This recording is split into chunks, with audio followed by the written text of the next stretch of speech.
Daily, beloved brethren in Christ, loving greetings to you in the blessed name of our Lord and Savior Jesus Christ. Today, May 28th, 2024, Tuesday, Holy Trinity Church Ministries presents Daily Manna. Today's subject, more than skin deep. More than skin deep. Now let us open our Bibles and read two verses from Psalms 32nd chapter, first and second verses. Oh, what joy for those whose disobedience is forgiven, whose sin is put out of sight. Yes, what joy for those whose record the Lord has cleared of guilt, whose lives are lived in complete honesty. May God add His blessings through the reading of His precious word. Dear children of God, saints of God, Joseph's young believer in Lord Jesus was visiting his brother's church. As he entered this sanctuary prior to the service, his brother's face fell when he saw him. Joseph's tattoos covering both arms were visible since he was wearing a t-shirt. His brother told him to go home and put on a long-sleeved shirt. For many of Joseph's tattoos reflected the ways of his past. Joseph suddenly felt dirty, but another man overheard the brothers' interaction and brought Joseph to the pastor, telling him what happened. The pastor smiled and unbuttoned his shirt, revealing a large tattoo on his chest, something from his own past.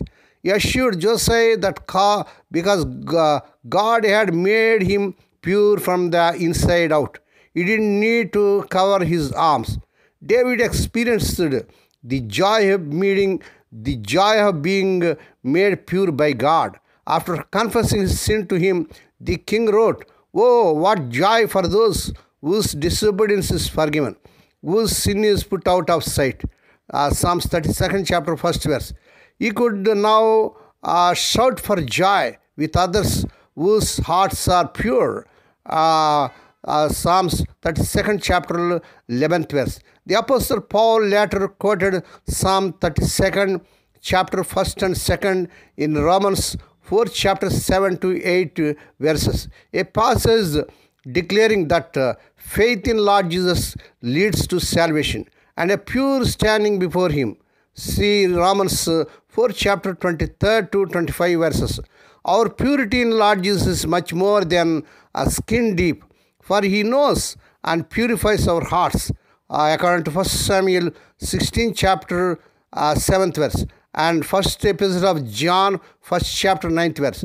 May we rejoice in His purifying work today.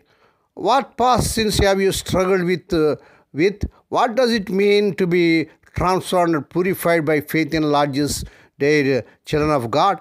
May God bless these few words. Now let us pray. Dear Heavenly Father, Holy Father, we thank Thee and praise Thee for this blessed morning that was given to us to come to Thee and to meditate upon Thy word. Bless those that are listening daily and regularly. Bless those that are sharing Thy word to their friends and beloved ones. Lord Jesus, thank You for forgiving our sins and making us pure within. Lord, we pray for those who are celebrating their wedding anniversaries and birthdays today, Lord. Bless them and crown them, Lord, with the air of mercy, grace, and gladness. Perform a new thing in their life. Fulfill their heart's desires. Lord, we pray for the sick and suffering. Lord, let Thy healing virtues surge through their bodies. Touch them, heal them. Lord, we pray let unmarried people get married in this month they desire. In Lord Jesus' glorious name. Lord, we pray let the childless and couple of children in the mighty name of our Lord Jesus Christ. Lord, we pray for the unemployed people may get jobs beyond their means, but in the mighty name of our Lord Jesus Christ. Lord, we pray for Thy children as they are going out and coming in throughout this day. Deliver them from all dangers and accidents. Give them safe journeys. We commit all these things to the mighty hand. And we ask Thee and give Thee thanks in the blessed name of our Lord and Savior Jesus Christ. Amen. May the grace of our Lord Jesus Christ and the love of God and the fellowship of the Holy Spirit be with us all now and evermore. Amen.